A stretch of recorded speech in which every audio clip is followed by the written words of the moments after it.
অকণমান ফাঁক কৰি দিয়কচোন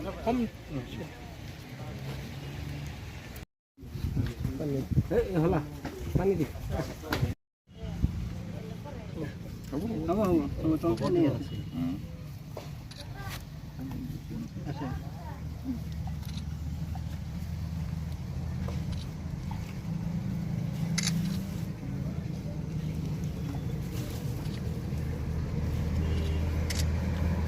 বাকীখিনি হ'ব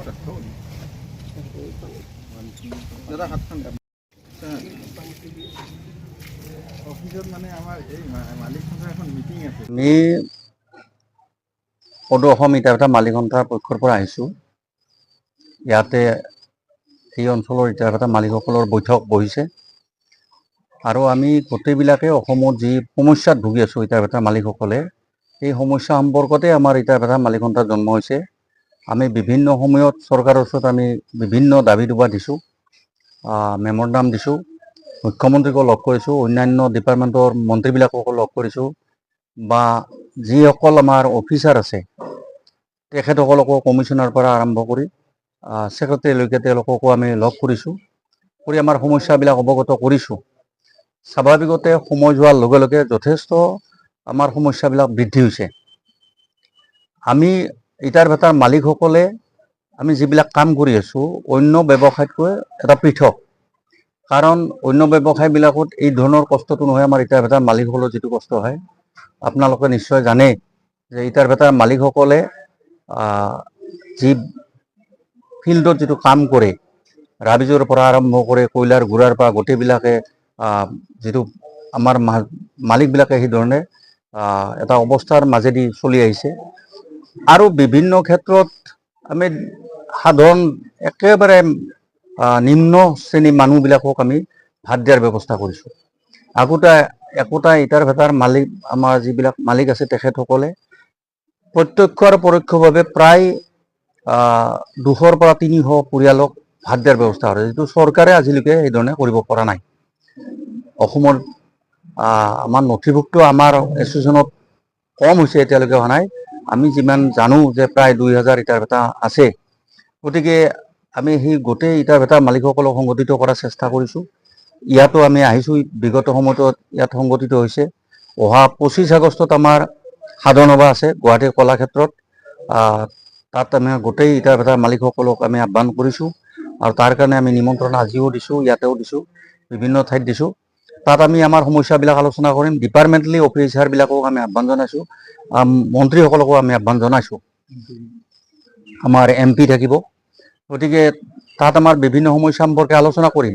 আগত দিনত আমি আমাৰ যিটো সমস্যাবিলাক আহিছে, যেনে আমাৰ ৰ মেটেৰিয়েলছৰ সমস্যা, মাটিৰ সমস্যা, এই সমস্যাৰ পৰা আৰম্ভ কৰি বা কয়লাৰ সমস্যা বা স্কিল লেবাৰৰ সমস্যা, অন্যান্য লেবাৰৰ সমস্যা, এই গোটেইবিলাক আৰু ৰাস্তাত আমাৰ ইটাবিলাক গণনা হিচাপত কোৱান্টিটি হিচাপত বিক্ৰী হয়, কিন্তু ৰাস্তাত গাড়ী গ'লে তাত ৱেইট কৰে। গতিকে এই ধৰণৰ কিছু সমস্যা আছে। ফৰেষ্টৰ মাইনিঙৰ পৰা এচিৰ পৰা বিভিন্ন আছে। এই সমস্যাবিলাকৰ ভিত্তিত আমি কেনেকৈ নিৰাময় কৰি আমাৰ ইটাৰ মালিকসকলে এই ব্যৱসায়টো চলাই যাব পাৰে, তাৰ কাৰণে আমি ঐক্যবদ্ধ হৈ ইয়াত আলোচনাবিলাক কৰিছোঁ। সকলোৱে জানো যে আমি গছ থাকিলেহে আমি থাকিব পাৰিম। সেই উদ্দেশ্যৰে যিহেতু আমাৰ ইটা ভাটাৰ পৰা কিছু পৰিমাণে প্ৰদূষণ হয়, তাৰ প্ৰতি লক্ষ্য ৰাখি আমি ব্যক্তিগতভাৱেও আমি গছ ৰোপণ কাৰ্যসূচী কৰিছোঁ আৰু আজি আমাৰ কেন্দ্ৰীয় সমিতিৰ বিষয়ববীয়াৰ উপস্থিতিত আজিও এক বৃক্ষৰোপণ কাৰ্যসূচী ৰাখিছিলোঁ।